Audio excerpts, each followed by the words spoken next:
கர்த்தர் நல்லவர். ஆமென். ஆமாம், எல்லா தலைகளை தாழ்த்தி கர்த்தரை நோக்கி பார்க்கலாம். எங்கள் அளவுக்கு அதிகமாக நேசிக்கிறதான எங்கள் ஜீவனுள்ள நல்ல தகப்பனே, அப்பா, இந்த நேரத்துக்காக, இந்த நாளுக்காக நாங்கள் நன்றி செலுத்துகிறோம். கர்த்தர் நீர் பெரியவராயிருக்கிறீர், நீர் வார்த்தையில் மகத்துவம் உள்ளவராயிருக்கிறீர், உமக்கு நாங்கள் நன்றி செலுத்துகிறோம். அப்பா, உடைய சத்தம் கேதுரு மரங்களை முறிக்கக்கூடியதாக இருக்கிறபடியால் உமக்கு நன்றி செலுத்துகிறோம்.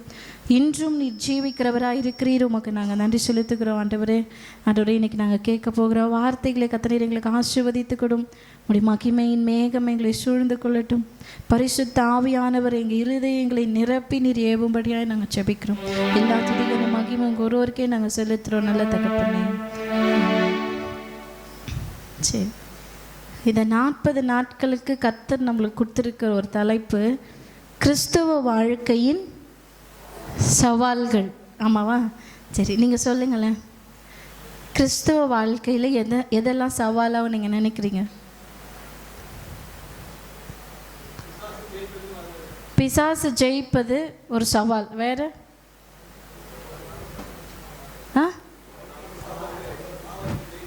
பாவத்தை ஜெயிப்பது ஒரு சவால். வேறு? சரி, நானே சொல்லிட்டான். நான் சொல்கிறேன் பாருங்கள். கிறிஸ்டியனாக வாழ்கிறது என்னது ஒரு சவால் தான். நான் கிறிஸ்துவனாக இருக்கிறதுக்கே என்ன வேணும்? ஏன்னா ஒரு சவாலோடு தான் நான் என்ன பண்ணணும்.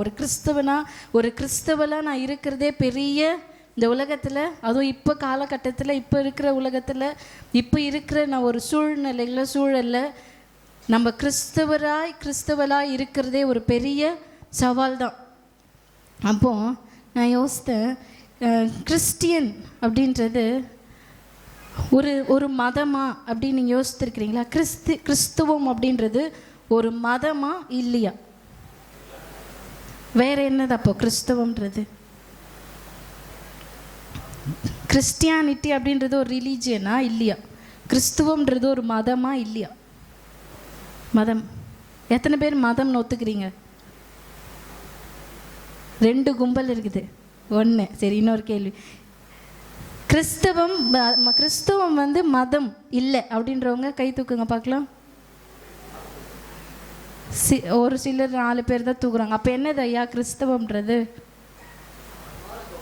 மார்க்கம்னா சரி, எனக்கு நான் இதை தியானிக்கும் போது கர்த்தர் எனக்கு கொடுத்த ஒரு வார்த்தை, கிறிஸ்தவம் அப்படின்றது மதம் இல்லை, கிறிஸ்தவம் அப்படின்றது, கிறிஸ்டியானிட்டி அப்படின்றது ஒரு இமோஷன். ஆமென். எத்தனை பேர் ஒத்துக்கிறீங்க? கிறிஸ்தவம் அப்படின்றது ஒரு இமோஷன், அது வந்து ஒரு உணர்வு. ஆமென். அடுத்தது நான் சொல்கிறேன், கிறிஸ்தவம் அப்படின்றது ஒரு உறவு. ஆமென். கிறிஸ்தவம் அப்படின்றது ஒரு உயிர். ஆமென். கிறிஸ்டியன்ஸுன்றது எல்லாருமே கிறிஸ்தவர்கள் நம்ம சொல்லிடலாம். சபைக்கு வந்தாலும் கிறிஸ்டின் தான், சபைக்கு வராமையும் நிறைய பேர் கிறிஸ்தவர்களான்னு சொல்லிட்டு இருக்காங்க. அப்போது கிறிஸ்தவர்கள் அப்படின்னு சொல்லும்பொழுது யாருன்னா, யார் ஒருத்தர் கிறிஸ்துவை உடையவர்களாக இருக்கிறாங்களோ அவங்க தான் யார்? கிறிஸ்தவர்கள், கிறிஸ்டியன்ஸு நம்ம சொல்கிறோம். அப்போது கிறிஸ்டியன்ஸ் அப்படின்னு சொல்கிறது இந்த உலகத்தில் ஒரு பெரிய சவால் வாழ்கிறது. அப்போது கிறிஸ்துவம் அப்படின்றது, கிறிஸ்டியானிட்டின்றது, கிறிஸ்டியன் அப்படின்றது ஒரு மதம் இல்லை. ஏசப்பா இந்த உலகத்துக்கு வந்ததுக்கான நோக்கம் மதம் ரீதியாக நம்மளை பிரிக்கிறதுக்கு இல்லை, ஜாதி ரீதியாக நம்மளை பிரிக்கிறதுக்கு இல்லை. இன்றைக்கி கிறிஸ்தவத்திலே நிறைய ஜாதி, கிறிஸ்தவத்துக்குள்ளேயே நிறைய வேறுபாடுகள் இருக்கிற பட்சத்தில், ஆனால் இன்றைக்கி வேதம் நம்மளுக்கு சொல்லி கொடுக்குற ஒரு விஷயம் என்ன தெரியுமா? கிறிஸ்தவம் அப்படின்றது ஒரு மதம் இல்லை. ஏசப்பா மதத்தின் ரீதியாக, ஜாதியின் ரீதியாக மாத்திரமே இந்த உலகத்துக்கு வரலை. கர்த்தர் சொல்கிறாரு, இந்த உலகத்தில் இருக்கிற எல்லாரும் ரட்சித்து கொள்ளும்படி தான், எல்லாரையும் ரட்சிக்கும்படி தான் மனுஷகுமார் இந்த பூமிக்கு வந்தார். ஆமென். இது எத்தனை பேர் நம்ம ஒத்துக்கிறோம்? எல்லாருமே அப்போ கிறிஸ்தவர்கள் தான். ஆமாவா இல்லையா? அப்போ கிறிஸ்டியன்ஸ் நம்ம மட்டும் ஏன் தனியாக பிரித்து எடுக்கப்பட்டவர்களாய் சபைக்கு வந்திருக்கிறோம்? எல்லாருமே கிறிஸ்டியன். யாருக்கெல்லாம் கிறிஸ்துவை உடையவர்களாக இருக்கிறாங்களோ அவங்க எல்லாருமே கிறிஸ்தவர்களாக இங்கே நம்ம அமர்ந்து கொண்டிருக்கிறோம். ஆமீன். அப்போ கிறிஸ்டியன்ஸ் அப்படின்னு சொல்லும்போது இன்றைக்கி நம்மளுக்கு கொடுத்துருக்கிற தலைப்பு, யாருக்கெல்லாம் உயிர் தெழுதலின் அனுபவம் இருக்குதோ அவங்க தான் கிறிஸ்தவர்கள். மீன் யாருக்கெல்லாம் உயிர் தெழுதலின் அனுபவம் இல்லையோ அவங்கெல்லாம் தைரியமாக நான் இங்கேருந்து சொல்கிறேன், கிறிஸ்தவர்கள் இல்லை. கிறிஸ்தவர்கள் நம்ம வெளியில் சொல்லிக்கிறோன்னு அர்த்தம். அப்போ யார் கிறிஸ்தவர்கள் அப்படின்னா இயேசுவோடு இணைந்து வாழ்கிறோம், அதுதான் உணர்வு. ஆமீன். ஒருத்தவங்க சொல்கிறாங்க ஃபிசிக்கலாக மென்டலி, அதாவது என்ன சொல்கிறாங்க, நியூரோ ஃபிசியாலஜிக்கல் சேஞ்சஸ் நம்மளோட உடம்புல நடக்குமா இமோஷன் அப்படின்னா. ஆமாம் தானே, இமோஷன் ரொம்ப இமோஷன் ஆயிட்டா, ரொம்ப அழுறா, இமோஷன் ஆயிட்டா ரொம்ப அப்படின்னு சொல்கிறாங்கல்ல, ரொம்ப உணர்வு பூர்வமாக நடிச்சிட்டாங்க அப்படின்னு சொல்கிறோம்ல, உணர்வு பூர்வமாக பாடுறாங்க அப்படின்னு நம்ம சொல்கிறோம். ஏன்னா நம்மளோட உடம்புலையே மென்டலாக ஃபிசிக்கலாக நம்மளோட உடம்புல இருக்கிற ஒவ்வொரு நரம்புகள் கூட அதில் இணைக்கப்பட்டிருக்குது. அதுக்கு பேர் தான் இமோஷன். ஆமீன். அப்போ கிறிஸ்துவம் அப்படின்றது மதம் மாத்திரம் இல்லை, இது ஆண்டவரோடு இருக்கக்கூடிய ஒரு உணர்வு, ஆண்டவரோடு கலக்கப்பட்டிருக்கிற ஒரு உயிர். ஆமீன். இது எத்தனை பேர் ஒத்துக்கொள்கிறீங்க? இப்போ இன்றைக்கி சொல்லுங்கள், எத்தனை பேர் நான் ஆண்டவர் உயிரோடு நான் கலக்கப்பட்டிருக்கிறேன், கர்த்தருடைய உணர்வோடு நான் இணைந்திருக்கிறேன், கர்த்தர் மேலே நான் நிலைத்திருக்கிறேன் அப்படின்னு யார் இன்றைக்கி 100% சொல்ல முடியுமோ அவங்க மாத்திரம்தான் இன்றைக்கி கிறிஸ்தவர்களாக இங்கே நம்ம அமர்ந்துருக்கோன்னு அர்த்தம். ஆமீன். நியாய தீர்ப்பு மற்றவங்க நம்மளுக்கு வேணாம், ஆண்டவர் நம்மளை நியாயம் தீர்க்கிறார். ஒன்று. ரெண்டாவது, நம்மளுடைய மனசாட்சி நம்மளை நியாயம் தீர்க்குது. ஆமாவா இல்லையா? ஆமாம். இப்போ நம்ம பார்க்கலாம், இயேசுவோடு வாழ்கிற அந்த உணர்வு எப்படி இருக்குன்னு நான் உங்களுக்கு சொல்கிறேன் பாருங்களேன். இயேசுவோடு வாழ்கிற உணர்வு உங்களுக்கு போதிக்கும். ஆமீன். அப்போ கிறிஸ்டியன்ஸ் அப்படின்னு நான் சொல்லும்போது போய் சர்ச் பண்ணி பார்த்தா அதில் இருக்குது, க்ரீக்கில் கிறிஸ்டோஸ் அப்படின்னு சொல்கிறது தான் கிறிஸ்டியன் அப்படின்னு வந்துச்சான். அப்போது இயேசுவை ஃபாலோ பண்ணவங்கள தான் ஃபஸ்ட்டு என்னன்னு சொல்கிறாங்கன்னா கிறிஸ்துவர்கள், கிறிஸ்டியன்ஸ் அப்படின்னு சொல்கிறாங்க. அப்போ கிறிஸ்துவர்கள் யாருன்னா இயேசுவை பின்பற்றுகிறவர்கள் தான் கிறிஸ்தவர்கள். அப்போ இயேசுவை பின்பற்றாதவர்கள் யார்? அந்தி கிறிஸ்து அப்படின்னு நம்ம சொல்லிக்கலாமா? அப்போ இயேசுவை பின்பற்றுகிறவர்கள் தான் கிறிஸ்டியன். இன்றைக்கி நம்ம இயேசுவை பின்பற்றோம் அப்படின்னா ஏசப்பாவோட ஒவ்வொரு வழி நடத்துதலும் நமக்கு க்ளீனாக தெரியும். பைபிளை திறக்கும் போதே கர்த்தருடைய வார்த்தை நம்மளோடு பேசும். ஏன் தெரியுமா? உணர்வோடு நம்ம கலந்துருக்கிறோம். ஆமீன். இந்த பைபிள்லேருந்து வர வார்த்தையை என்னால் உணர்ந்து கொள்ள முடியும். அது எனக்கு டீச் பண்ணுறது, அது எனக்கு சொல்லிக் கொடுக்குற அந்த வார்த்தையை என்னால் உணர்ந்து அது என் வாழ்க்கையில் நான் செயல்படுத்திக்க முடியும். உணர்வோடு கலந்துருக்கிறோம். ஆமீன். நம்ம தனிமையில் இருக்கும்போது, நம்ம எங்கேயோ வேலைக்கு போகும்போது வரும்போது, சர்ச்சுக்கு போகும்போது வரும்போது, வீட்டில் தனிமையாக இருக்கும்போது, யாரும் இல்லாத சூழ்நிலைன்னு ஒன்று வரும்பொழுது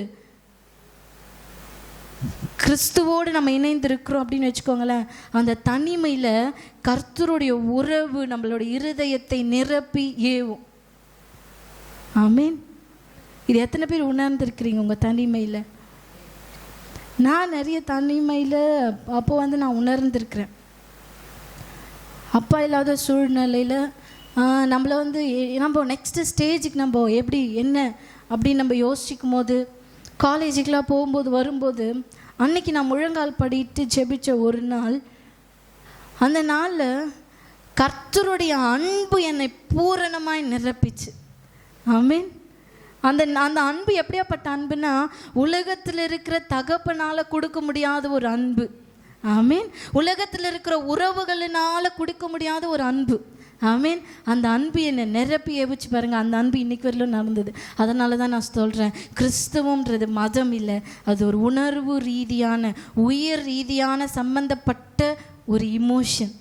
ஆமீன். அது ஒரு உணர்வு, அது ஒரு உணர்ச்சி சம்பந்தமானது. இன்னைக்கு கர்த்தர் நம்மளுக்கு கொடுத்துருக்கிற தலைப்பு உயிர் தெழுதல். ஆமீன். 10 நிமிஷத்தில் நம்ம பார்த்து முடிக்க போகிறோம். அப்போ கர்த்தரோடு நான் இணைந்திருக்கிறேன் அப்படின்னா அவர் சொல்லி கொடுக்கறத, அவர் சொல்கிறத, அவர் பேசுகிறத என்னோட இருதயமோ என்னுடைய சிந்தையும் அது உணர்ந்து அதை புரிஞ்சு அதோடைய வாழ்க்கையில் நான் என்ன பண்ணுவேன், அதை செயல்படுத்துவேன். அப்போ இயேசுவோடு நான் இணைந்து இல்லாத பட்சத்தில் இந்த உலகத்தில், இந்த இன்னைக்கு இருக்கிற காலகட்டத்தில் உலகத்தில் நான் வாழ்கிற நம்பனால கண்டிப்பாக வாழறதுக்கு சாத்தியமே, கிறிஸ்துவை உடையவர்களாய் வாழ்கிறதுக்கு நம்மளுக்கு சாத்தியமே இல்லை. நம்ம வாழவே முடியாது அந்த மாதிரி. ஆமாவா இல்லையா? ஆமீன். இன்றைக்கி நம்ம பார்க்கலாம் 1 கொரிந்தியர் 15:2. நம்ம வாசிக்கலாமா? கரெக்டாக 1 கொரிந்தியர் 15:2. பிரசங்கித்த பிரகாரம் அதை கை கொண்டு இருந்தால், ஆமீன், அப்படிதானே இருக்குது. அதை கை கொண்டு இருந்தால் ரட்சிக்கப்படுவீர்கள். எதை பிரசங்கிக்கிறோம் இன்னைக்கு? எல்லாருமே எதை பிரசங்கிக்கிறாங்க? இந்த பைபிள் ஃபுல்லாக இருக்கிற பிரசங்கம் ஒரே லைனில் சொல்லணும்னா என்ன தெரியுமா சொல்லலாம்? இயேசு கிறிஸ்து எனக்காக இந்த பூமிக்கு பிறந்தார். ஆமீன்.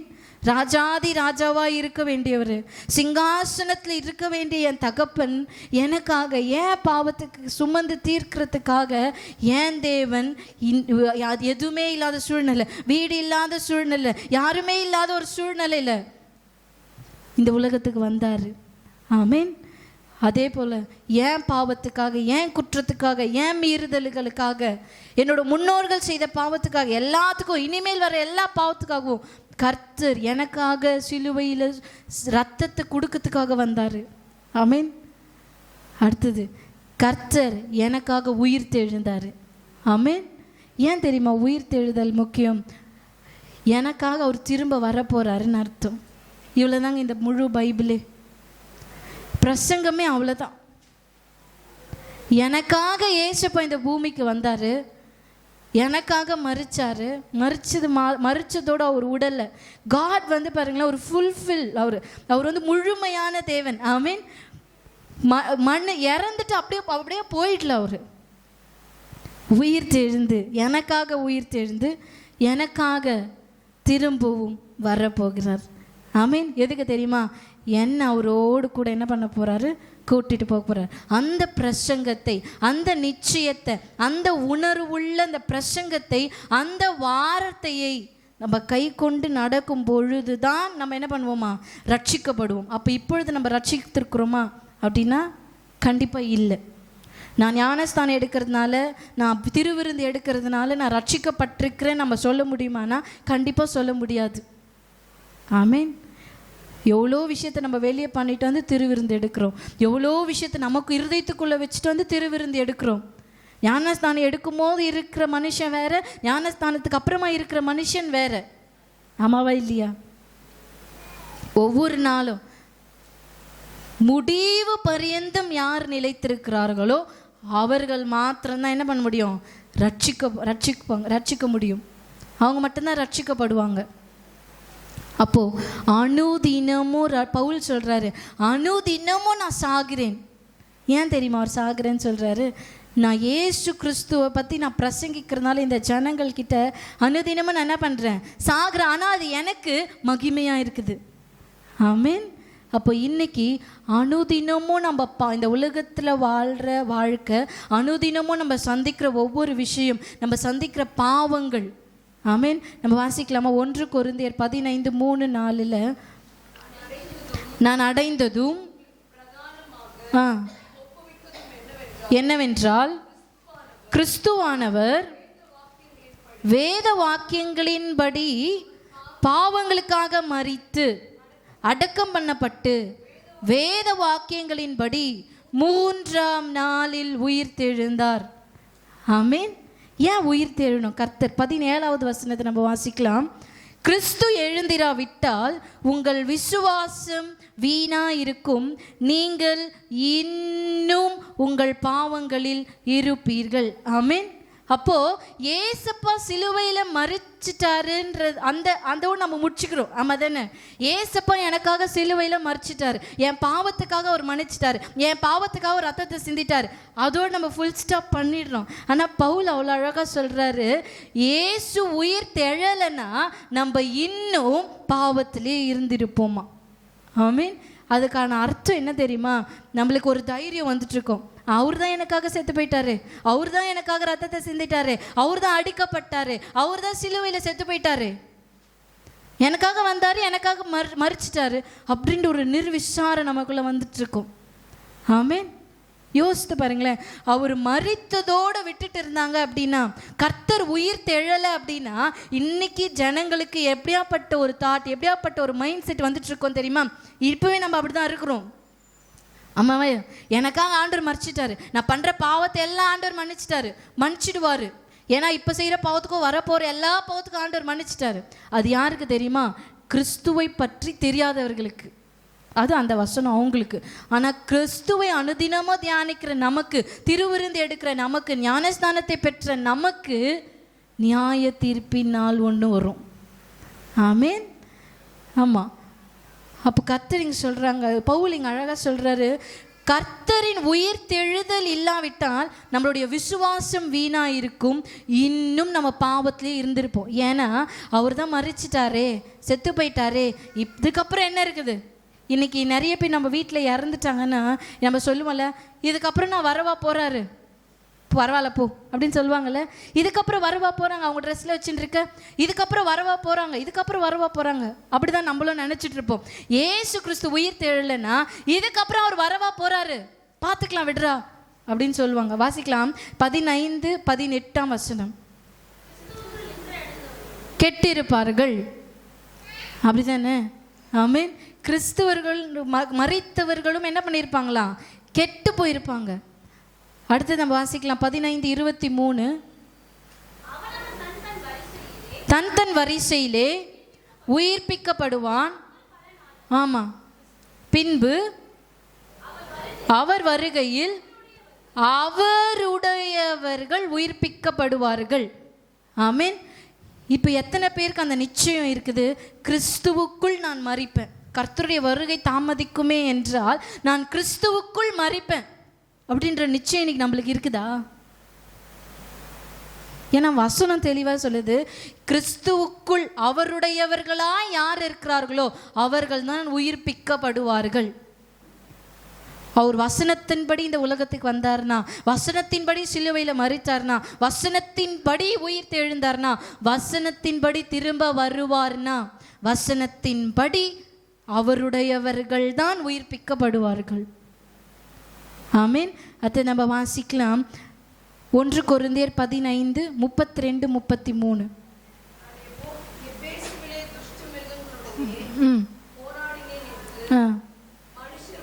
அந்த கடைசியில் வாசிங்க, மரித்தோர் உயிர் தேழாவிட்டால் புசிப்போம் குடிப்போம் நாளைக்கு சாவோம் என்று சொல்லலாமே. அப்படின்னா என்ன தெரியுமா அர்த்தம்? இயேசு உயிர் தேழாவிட்டால், இயேசு உயிர் தெழுந்ததுனால தான் இன்றைக்கி நம்மளுக்கு ஒரு நிச்சயம் இருக்குது, நான் மரிச்சேன்னா உயிர் தெழுவேன் அவரோடு. ஆமீன். அவர் கர்த்தருடைய வருகை தாமதிக்குமே என்றால் அவர் வரும்பொழுது நான் என்ன பண்ணுவேன்? அவரோடு உயிரோடு மறுரூபமாக்கப்படுவோம்.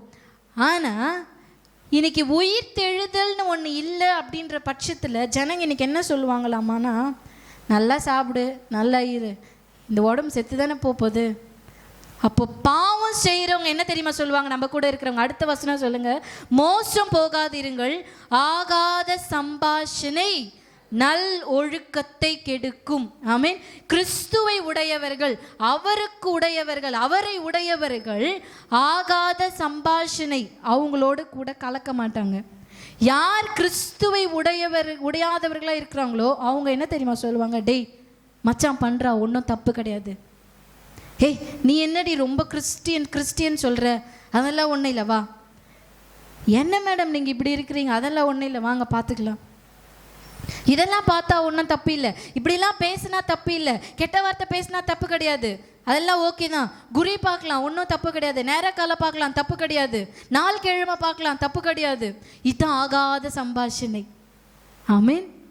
ஆகாத சம்பாஷணை நல்லொழுக்கத்தை கெடுக்கும். அப்போ கிறிஸ்துவை உடைய, கிறிஸ்து அல்லாதவர்கள், கிறிஸ்து நமக்குள்ளே இல்லாதவர்கள் இதெல்லாம் பேச்சும் கேட்டுன்னு செய்வாங்க. இன்னைக்கு நம்ம ஒரு முடிவு எடுக்கணும். எல்லார் சொல்கிறத நான் கேட்க போகிறேன்னா, வேதம் என்ன சொல்லுதோ அதை கேட்க போகிறேன்னா, எல்லார் சொல்கிறத கேட்க போகிறேன்னா, கிறிஸ்து எனக்குள்ளே இருக்கிறாரே அந்த சத்தத்தை நான் கேட்க போகிறேன்னா, கிறிஸ்துவை உடையவனாக இருக்க போகிறேன்னா, கிறிஸ்து இல்லாதவர்களாய் நாம் இருக்க போகிறோமா? இன்னைக்கு யோசித்து பார்க்கணும். மோசம் போகாதிருங்கள். ஃப்ரெண்ட்ஸ் கெடுப்பாங்க, ஃப்ரெண்ட்ஸ் அப்படி தான் சொல்லுவாங்க. ஆமீன். ஒன்றும் இல்லைன்னு தான் சொல்லுவாங்க, வெறும் டெக்ஸ்டில் தான் பேசலான்னு சொல்லுவாங்க. அடுத்தது நம்ம வாசிக்கலாம் கலாத்தியர் 5:17. மாம்ச இச்சை. ஆமீன். நம்ம செய்கிற பாவம் என்னது? ஆவிக்கும் மாம்சத்துக்கும் உள்ள இருக்கிற ஒரு போராட்டம்.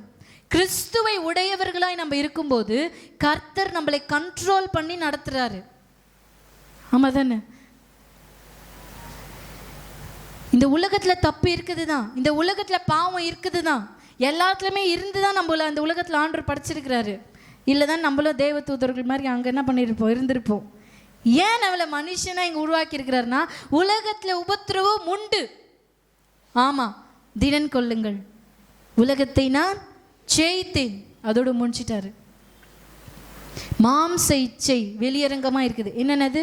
விபச்சாரம், வேசித்தனம், இதெல்லாம் நம்ம யாரோ பண்ணுறது கிடையாது. ஆனால் இன்னொன்று நம்ம பண்ணுறோம். நம்ம பண்ணுறதை மாத்திரம் நான் எழுதின்னு வந்திருக்கிறேன். என்ன தெரியுமா? கலாத்தியர் 5:19-21 நான் வாசிக்கும்போது, கோபம், மாம்ச இச்சையை நிறைவேற்றாதிருங்கள். ஆமென். மாம்சம் நமக்குள்ள போராட தான் செய்யும், போராடும். ஆனால் கிறிஸ்து நமக்குள்ளே இருந்தார்னா நம்ம அதை ஜெயிக்கிறதுக்கு நமக்கு லகுவாக இருக்கும், ஈஸியாக இருக்கும். ஆமென். கோபம், இன்றைக்கி எல்லாருமே நம்ம கோபப்படுறது, சும்மா எரிச்சல் ஆவாங்க. பார்த்துருக்குறீங்களா? பசங்க வீட்டில் சும்மா எரிச்சல் ஆவாங்க. எதுக்கு எரிச்சல் ஆகுறானே தெரியாது. ஆனால் கோபம் மட்டும் எப்படி வரும்? தலைக்கு மேலே வரும். அப்போ கிறிஸ்து உனக்குள்ள இல்லைன்னு அர்த்தம். கோபம், பகை, தேவையில்லாத சண்டை, வீட்லேயும் சரி, காலேஜ்லேயும் சரி, ஸ்கூலில் சரி, வேலை செய்கிற இடத்துல தேவையில்லாத சண்டை, பகை. சண்டை போடுங்க, போடாதீங்கன்னு சொல்ல. ஆனால் ஈவினிங்குள்ளவே என்ன ஆகிடணும்? ஒப்புரவாகிடணும், சமாதானம் ஆகிடணும், சாரி கேட்டுருணும். நான் போய் அவங்கக்கிட்ட சாரி கேட்கணுமா? அந்த ஆட்டிடியூட் நமக்கு எப்போ இருக்குன்னா நமக்குள்ள கிறிஸ்து இல்லைன்னு அர்த்தம். அப்போ பாவத்துக்கு மரித்து யார் நீதிக்கு பிழைக்கிறார்களோ, பாவத்துக்கு மரித்து யார் இயேசுவுக்குள்ளாய் உயிர் தெழுறாங்களோ உலக வாழ்க்கையில், அவங்களே கர்த்தரின் வருகையில் உயிர் தெழப்படுவோம். ஆமென். கர்த்தரின் வருகையில் மறுரூபமாக்கப்படுவோம். இல்லைன்னா இல்லை. பைபிள் சொல்லுது, பரிதபிக்கிறவர்களாய் கைவிடப்படுவோம். ஐயோ பாவம், நோவா காலத்தில் நடந்ததில்ல? ஐயோ பாவம், ஆண்டவரே இவங்கள அழிகிறாங்க. ஆனால் நோவா பேழையை கர்த்தர் மூடிட்டாரு. இன்னைக்கு அந்த நிலைமைக்குள்ளே நம்ம போனோம். ஏன்னா அவன் கடவுளோடு இருந்தான். இன்னைக்கு வாழ்கிற வாழ்க்கையில் கிறிஸ்துவோடு நம்ம வாழ்வோம் அப்படின்னா, கிறிஸ்துவோடு நம்ம இணைந்திருப்போம்னா, கிறிஸ்துவோடு நம்ம நிலைத்திருப்போம்னா, உணர்வு ரீதியாக, உயிர் ரீதியாக, உணர்ச்சி ரீதியாக நம்ம அவரோடு இணைந்து இருப்போம் அப்படின்னா இந்த உலகத்தை நம்ம ஈஸியாக ஜெயிக்க முடியும். அப்போ தான் உயிர் தெழுதலின் நிச்சய வாழ்வை நம்மளால் என்ன பண்ண முடியும்? இந்த உலகத்தில் வாழ முடியும். கோபம், பகை. நெக்ஸ்ட் விரோதம், அசுத்தம், இருதயம் சுத்தம் இல்லாத தன்மை. அப்படின்னா முகத்துக்கு முன்னாடி நல்லா பேசுறது, முகத்துக்கு பின்னாடி போயிட்டு தப்பாக பேசுறது, அசுத்தம். இருதயத்தில் இருக்கிற அசுத்தம், சிந்தையில் இருக்கிற அசுத்தம். உட்காந்துனே இருப்பாங்க, ஆனால் அவங்க என்ன யோசிக்கிறாங்க தெரியாது. அசுத்தமான காரியங்கள் சிந்தனையில். ஏன்? கிறிஸ்து உள்ள இல்லை. அடுத்தது வைராக்கியம். நான் ஏன் பண்ணோம், நான் ஏன் பேசணும், அவங்க பெரியவங்களா நாங்கள் பெரியவங்களா, அந்த மாதிரி வைராக்கியம். அப்புறம் சண்டைகள், பிரிவினைகள். இன்னமும் குடும்பத்தில், இன்னும் சபைக்கு வந்தும் பிரிவினைகள். தாவீது சொல்கிறாரு, நம்மளுடைய வாழ்க்கையை 4 விரல்களுக்கு இவ்வளோதான் வாழ்க்கையா. ஐயா அடிக்கடி சொல்லுவாங்க, இம்மா துண்டு தான் வாழ்க்கை. எவ்வளோ வாழ்க்கை? இவ்வளோ உண்டு. நீங்கள் வீட்டுக்கு போயிட்டு நான் உங்களுக்கு ஒரு ஹோம் ஒர்க் தரேன், பண்ணி பாருங்க. 365 நாட்கள் போட்டு இன்ட்டு போட்டு உங்களோட ஏஜ் போட்டு பாருங்கள். 1000, நம்மளாம் 1000 கூட தாண்டி இருக்க மாட்டோம். 1000க்கு மேலே, அவ்வளோதாங்க. 1000 கூட வந்துக்குமா தெரியல. அவ்வளோ நாட்கள் தான் நம்ம என்ன பண்ணியிருப்போம் இந்த உலகத்தில் வாழ்ந்துன்னு இருக்கிறோம். உங்களோட ஆசையின்படி ஒரு 60-70 வயசு நான் வரல நான் இருக்கணும்னா அப்போ யோசி போட்டு பாருங்கள், மல்டிப்ளை பண்ணி பாருங்கள். இவ்வளோ நாள் தான் நான் இருக்கிறேன் உலகத்தில். நம்ம ஆனால் பார்க்கும்போது இத்தனை வருஷமா, இவ்வளோ வயசா அப்படின்றோம்ல. ஆனால் டேஸை நீங்கள் கனெக்ட் பண்ணி பார்த்தீங்கன்னு வச்சுக்கோங்களேன், இவ்வளோண்டு தான், இத்தனோண்டு தான், இவ்வளோண்டு வாழ்க்கை. இந்த இவ்வளோண்டு வாழ்க்கைக்கு சண்டை, பிரச்சனை, கோபம், வைராக்கியம் இதெல்லாம் இருந்தது அப்படின்னா நான் சொல்கிறேன், கர்த்தர் சொல்கிறாரு பூஜ்யம். ஆமென். உயிர் தெழுதலின் அப்போ இன்றைக்கு வாழ்கிற உலகத்தில் பாவத்துக்கு மரித்து, இதுதாங்க பாவம், மாம்ச இச்சையை நிறைவேற்றாதிருங்கள். ஆமீன். அதை நம்ம ஃபுல்ஃபில் பண்ணிட்டோம் அப்படின்னா நம்ம மாம்சத்தின் ரீதியாக நம்ம பாவத்துக்கு இன்னும் மறிக்கலன்னு அர்த்தம். யார் ஒருத்தர் உண்மையான கிறிஸ்டியன், கிறிஸ்துவை உடையவர்கள் அப்படின்னா யார் பாவத்துக்கு மறித்து நீதிக்கு பிழைக்கிறாங்களோ, நீதிக்கு பிழைப்பு அப்படின்னா இயேசுவோடு பிழைக்கிற ஒரு வாழ்க்கை. ஏன்னா அவர் நீதியுள்ளவர், அவர் நியாயாதிபதியாய் திரும்ப வரப்போகிறார். ஆமீன். அவரோடு இணைந்து இந்த வாழ்கிற அந்த ப்ராக்டிஸ்குள்ளே நம்ம போயிட்டோம் அப்படின்னா மாத்திரமே அவர் வருகிற அந்த ரகசிய வருகைக்கு நம்ம ஆயத்தமாகும். ஏன்னா பேர் அது ரகசிய வருகை. தெரியாது எப்போ மழை வர்றோன்னு அன்றைக்கி தெரிஞ்சிச்சு, நோவா சொல்லினே இருந்தார். ஆனால் இன்னைக்கு அந்த நோவாவும் இல்லை நம்மளுக்கு சொல்கிறதுக்கு. அதனால் இன்னைக்கு வாழ்கிற உலகத்தில் எப்பவுமே ரெடியாக இருக்கணும் அப்படின்னா அவரோடு வாழ்கிற அந்த பழக்கம், அவரோட உணர்வுகளை உணர்ந்து கொள்ளுகிற ஒரு உணர்வு எனக்குள்ளே முதல்ல என்ன பண்ணணும், இருக்கணும். அவரோட உணர்ச்சிகளை இன்னைக்கு வர்ஷிப் பண்ணுறோம், வர்ஷிப் பண்ணும்போது அவரோட உணர்வு என்னோட உணர்வு கலக்கணும். ஆமீன். அவரோட உயிரோடு என்னோட உயிர் என்ன பண்ணணும், கலக்கணும். அதுதாங்க உண்மையாலுமே வர்ஷிப். எசேக்கியா அழகாக சொல்கிறாங்க, தேவ தூதர்கள் வானத்தில் அவங்க அந்த அந்த தரிசனத்தில் அவங்க மேலே கொண்டு போகிறாங்க. அப்படி கொண்டு போகப்படும் பொழுது தூதர்கள் என்ன பண்ணுறாங்களா, மேலே அவங்களோட அந்த பிரசன்னத்தை தூதர்களால் கூட என்ன பண்ண முடியலையா, தாங்க முடியாத ஒரு பிரசன்னம், தேவ பிரசன்னம். ஆமீன். அவர் சிங்காசனத்தில் வீற்றிருக்கிற அந்த மகிமை எப்படியாப்பட்ட மகிமைனா, அங்கே இருக்கிற தூதர்கள்னாலே கூட அதை தாங்க முடியாத பிரசன்னத்தில் அவங்களாம் அங்கே இருக்கிறாங்க. ஆமீன். அந்த தூதர்களை அவங்க துதிக்கிற தூதர்கள், சேனைகளின் கர்த்தர் பரிசுத்தர் பரிசுத்தன் ஓயாமல் துதித்து கொண்டிருக்கிற அந்த தூதர்கள் எப்படி தெரியுமா இருக்கிறாங்களா, அவங்க மேலே 2 இறகுகளால் அந்த சிறகுகளால் முகத்தை மூடி, இங்கே 2 சிறகுகள்னால உடம்பு மூடி, 2 சிறகுகளால் தன்னுடைய கால்களையும் மூடி, அவரை பார்க்க கூட நாங்கள் தகுதி இல்லை. ஆமீன். அந்த பிரசனத்தை கூட உணர்றதுக்கு நாங்கள் இல்லை அப்படின்னு சொல்லி தங்களை மூடி கொண்டு தேவனை துதிக்கிறவர்களாக இருக்கிறாங்க. ஆனால் இன்றைக்கி தேவனுடைய பிரசனத்தில் நம்ம எப்படி நின்று கொண்டிருக்கிறோம்? அந்த பயம் இன்றைக்கி தேவ தூதர்களுக்கே அந்த பயம் இருக்குதுன்னா இன்றைக்கி நம்மளை அவருடைய பிள்ளைகள் சொல்லிட்டாரு பாருங்க. அந்த ஒரு அட்வான்டேஜ் தான் நம்மளுக்கு என்ன ஆயிடுச்சுன்னா எல்லாத்தையும் லகுவாக எடுத்துக்கிறோம், எல்லாத்தையும் டேக் இட் ஈஸியாக எடுத்துக்கிறோம். இன்றைக்கி நம்ம இந்த பாவத்தை பண்ணலாம், ஒன்றும் பிரச்சனை இல்லை, மன்னிப்பு கேட்டுக்கலாம் ஆண்டவர்கிட்ட. நம்ம ஆண்டவர் தானே. பக்கத்து வீட்டில் இருக்கிறாரு பேர், என்னங்கம்மா அப்படி சொல்கிறீங்க? பக்கத்து வீடு என் இருதயத்தில் இருக்கிறாரு, என் இருதயத்தில் இருக்கிறாரு. நான் மன்னிப்பு கேட்டு உடனே அவர் என்னை மன்னிச்சிடுவார். கிடையாது. கிருபை என்கிற போர்வை ஒரு நாள் எடுபட்டு போச்சுன்னு வச்சுக்கோங்க, மாட்டிக்குவோம். கிருபைன்ற ஒரே ஒரு பேர், அந்த அடையாளம், அந்த போர்வையினால தான் இன்றைக்கும் நீங்களும் நானும் எல்லாமே கோபம், பகை, வைராகியம், மாம்ச இச்சையை நிறைவேற்றி கொண்டு மாம்சம் இன்னும் பாவத்துக்கு சாகாமல், ஆமீன், நம்ம இன்னும் பாவத்துக்கு மறிக்காமல் இருக்கிறோம். அப்படின்னா கிருபையின் போர்வை நம்மளுக்கு இருக்கிற தைரியத்தினால தான் நம்ம என்ன பண்ணுறோம், எல்லாமே செய்து கொண்டிருக்கிறோம். தைரியமாய் திருவிருந்து எடுக்கிறோம், தைரியமாய் ஞான ஸ்நானத்துக்கு ஒப்பு கொடுக்கிறோம், எல்லாவற்றையும் செய்கிறோம். ஆனால் ஒவ்வொரு நாளும் நம்ம வாழும்போது அனுதினமும் நான் பாவத்துக்கு மறிக்கிறவர்களாக நம்ம இருக்கணும். ஆமீன். பாவம் போயிடுமா, அந்த உலகத்தில் தானே இருக்குது அப்படின்னு சொல்லணும். அப்படின்னா ஆமாம், பாவம் உலகத்தில் தான் இருக்குது, நம்மளும் உலகத்தில் தான் இருக்கிறோம். ஆனால் கிறிஸ்து நமக்குள்ளே இருக்கும்போது அவர் நம்மளை கைட் பண்ணுவார். வசனம் சொல்லுகிறது இன்னொரு பேர் கிறிஸ்டியனுக்கு என்ன தெரியுமா பேரா, அனாயிண்டிங் ஒன்னு அர்த்தமா.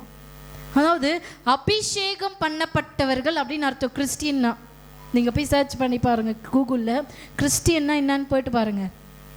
கிறிஸ்துவர்கள்னா அனாயிண்டிங் பண்ணப்பட்டவங்க, அபிஷேகம் பண்ணப்பட்டவர்கள் கிறிஸ்தவர்கள். அந்த வசனம் சொல்லுது அபிஷேகமே சகலத்தையும் குறித்து நமக்கு போதிக்கிறது, அது சத்தியமாக இருக்கிறது, அது போதிக்கிறபடியே அதில் நிலைத்திருக்கிறவர்கள். இன்னைக்கு உண்மையை இன்னைக்கு உங்கள் மனசாட்சியில் நீங்கள் உங்கள் இருதயத்துக்குள்ளே இன்னைக்கு நம்ம கைகளை தூக்கிக்கலாம்.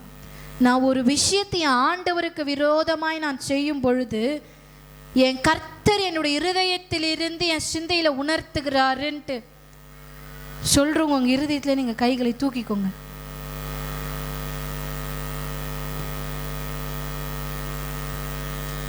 ஆனால் அதை மீறியும் நான் அதை செய்கிறேன்றவங்க உங்கள் இருதயத்தில் கைகளை கீழே போட்டுருங்க.